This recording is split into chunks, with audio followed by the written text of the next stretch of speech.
वैकुंठवासी राहतो तयाला अनपत्राचं मजकूर वाचून पाहिला भक्त संकटी धावून आला ही वेडी वाकडी सेवा माझी मान्य प्रभू करून घेशील का आणि अज्ञानी मूढ बालक म्हणून हात मस्तकी धरशील का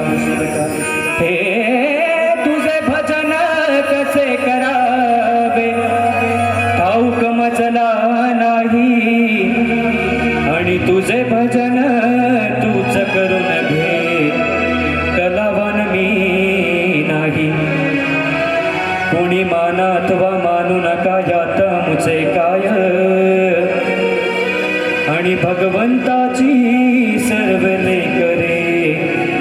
एक पिता एक माय दत्त दर्शनला आणि जायाचं नि जायाचं आता लगेच काय लगेच